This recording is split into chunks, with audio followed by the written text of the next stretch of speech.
Hello friends, welcome to my channel. आज हम बात करने वाले दीप पॉलीमर्स के बारे में। ये जो कंपनी है मैंने ट्रेडिंग पर्पस से लिया हुआ है और इसका वीडियो फ़िलहाल मैं अभी बना रहा हूँ, लेकिन अपडेट मैंने पहले दे चुका हूँ। तो टेलीग्राम से जो लोग अपडेटेड हैं या जो लोग ज्वाइन हैं उनको ये अपडेट टाइम टू टाइम मिल जाता है। तो टेलीग्राम से जुड़े रहो, जिससे आपको टाइमली अपडेट मिलता रहेगा। ठीक है, तो ये स्टॉक मैंने ट्रेडिंग पर्पज़ से लिया था और इसमें देखो फ़िलहाल तो इसका भाव आज भी मेरे बाइंग प्राइस के आसपास ही है। लेकिन ये स्टॉक में फ़िलहाल यहाँ पर कितनी मूवमेंट आ सकती है, कहाँ तक जा सकता है, और जस्ट ये थोड़ी बहुत हम बात करेंगे। और कंपनी कैसी है, फंडामेंटल कैसे, जस्ट इस पे फोकस करना है। ठीक है, तो कंपनी का बिजनेस कैसा है ये हम पहले जान लेते हैं, फिर उसमें उसके फंडामेंटल कैसे वो भी देख लेंगे। तो फिलहाल यहाँ पर देख लेते हैं। तो देखो, ये मास्टर बैचेस बनाती है। यहाँ पर देख सकते हो मास्टर बैचेस ये होता है कि एक प्लास्टिक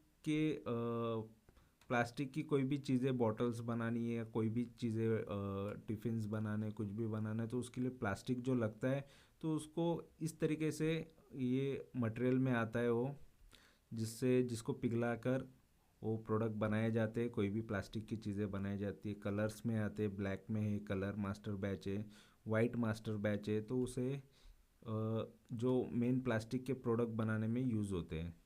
तो ये कंपनी का काम है और इसी टाइप की कंपनी ऑलरेडी मेरे पास पहले भी थी, उसमें भी ट्रेड करके मैं निकल चुका हूँ। उसके भी वीडियो, इसके रिलेटेड के वीडियो जो है वो मैं डिस्क्रिप्शन में डाल दूँगा, जो मेरे पास थे और उसमें से भी प्रॉफिट ले चुका हूँ। ठीक है, और फिलहाल अभी ये भी कंपनी मैंने ट्रेडिंग पर्पस से लिया था। ट्रेडिंग पर्पस से क्यों लेता हूँ वो भी मैं जस्ट बता दूंगा वीडियो में ही। और फिलहाल देख लिया हमने ये बिज़नेस क्या करती है। अभी हम इसका फंडामेंटल देख लेते हैं, फंडामेंटली स्टॉक कैसा है। देखो, 70 रुपये का स्टॉक है डीप पॉलीमर्स का। 2005 से ये इनकॉर्पोरेटेड है, लगभग इसको 20 साल के आसपास हो गए हैं। और मार्केट कैप देख सकते हो तो काफ़ी छोटी कंपनी, 171 करोड़ की। 68 का इसका लो रह चुका है और फिलहाल ये लो के आसपास ही हमको नज़र आ रहा है। 120 का हाई जाके आया है और 23 का पी अच्छा है, प्राइस टू अर्निंग रेशियो अच्छा है इसका, आरओसी आरओई भी अच्छा है। डिविडेंड नहीं देती है, 10 रुपये का फेस वैल्यू है। 35 का इसका बुक वैल्यू है, तो बुक वैल्यू से करंट प्राइस अभी फ़िलहाल ज़्यादा है। और यहाँ पर देखेंगे तो एक साल में ये गिरावट दिखाता है। ठीक है, तो एक साल में यही है जो गिरावट हाई यहाँ पर मारा था, वहाँ से ये गिरावट दिखा रहा है, यानी ये काफ़ी ज़्यादा गिर चुका है। यानी देख लो यहाँ पर ये 120 से लगभग आधे के आसपास ये गिर चुका है।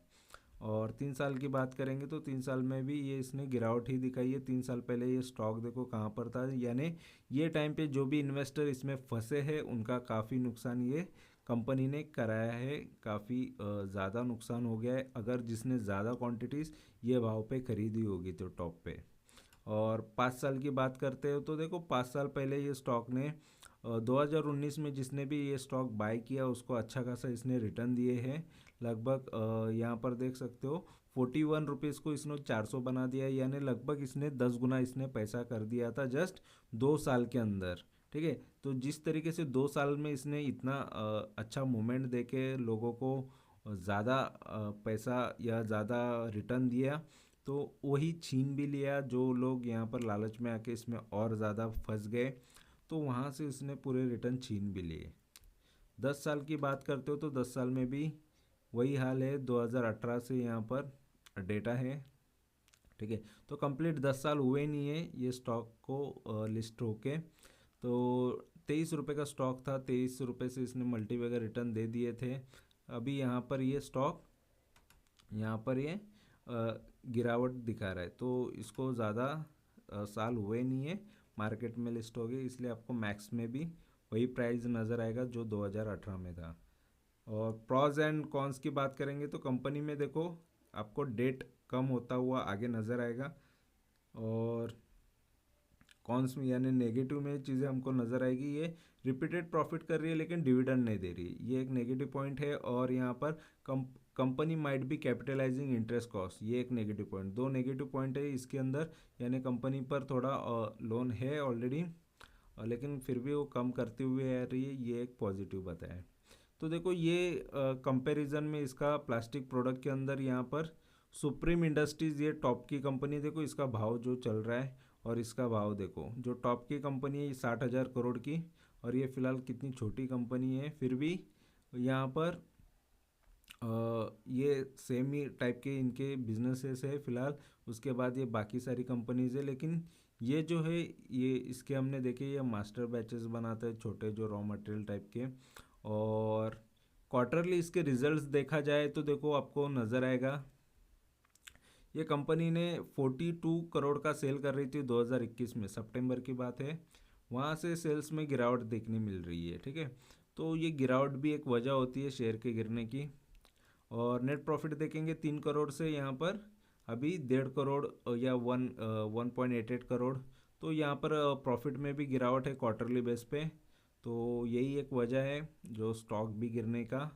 प्रॉफिट एंड लॉस अगर देखते हैं तो 29 करोड़ से सेल्स थे अभी यहाँ पर, यानी 2012 से लेके 2024 तक 105 करोड़ का कंपनी ने सेल्स में ग्रोथ दिखाया। तो सेल्स ग्रोथ हुआ है, और सेल्स ग्रोथ आगे हम देखते हैं कितने प्रतिशत से सेल्स ग्रोथ हो रहा है, ठीक है। तो फिलहाल यहाँ पर देखेंगे तो सेल्स में ज़्यादा हमको ग्रोथ नहीं नज़र आ रहा है, लेकिन लास्ट इसमें सबसे ज़्यादा अगर सेल किया है तो 2022 में किया था 138 का। उसके बाद सेल्स में गिरावट नज़र आ रही है कंटिन्यू।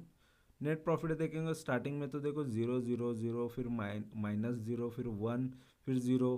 तो नेट प्रॉफिट भी ढंग का कंपनी ने नहीं किया है, ऑलरेडी छोटी कंपनी है तो ज़्यादा प्रॉफिट भी नहीं कर पाती है, ठीक है। फिर भी यहाँ पर इसने 7 करोड़ का लास्ट ये मार्च में प्रॉफिट किया था, प्रॉफिटेबल तो यहाँ पर है कंपनी।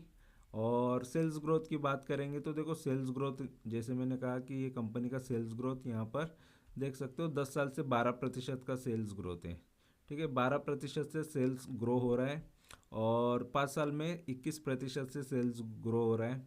तो 5 साल की ग्रोथ भी अच्छी है।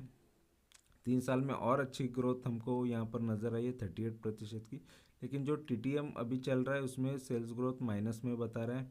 और यहाँ पर प्रॉफिट ग्रोथ भी देख सकते हो, 10 साल से अच्छा खासा प्रॉफिट में ग्रोथ नज़र आया, 5 साल में 16% है, 3 साल का। तो कोई एक स्टेबल या एक सही जो दिशा है उस हिसाब से नहीं है। कभी भी प्रॉफिट ग्रोथ भी कभी ज़्यादा है तो कभी सडनली कम नज़र आ रहा है, कभी फिर से ज़्यादा है।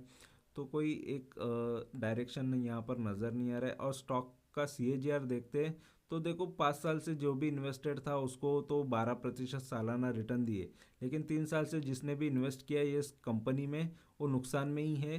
38% सालाना नुकसान मिला है उसको। 1 साल से जो भी इन्वेस्टेड है उसको 17% के नुकसान देखने मिले हैं।